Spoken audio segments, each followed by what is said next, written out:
Sabato 29 gennaio, San Costanzo, è il 29esimo giorno dall'inizio dell'anno, ne mancano 336 al termine.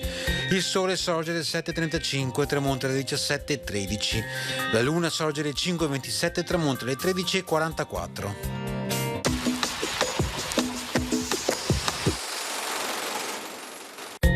Aperto un consolato veneziano nel lontano Siam. Con esso e con la Cambogia, Venezia intrattiene un grande commercio di legname ed essenze pregiate, specialmente di aloe, il cui profumo era particolarmente apprezzato. In cambio venivano dati schiavi e stoffe di lana.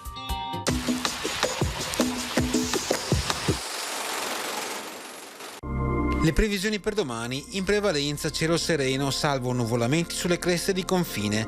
Nelle ore più fredde probabili foschie o locali nebbie in pianura, precipitazioni assenti, temperature in pianura valori stazionari, in aumento in montagna, specie sulle prealpi.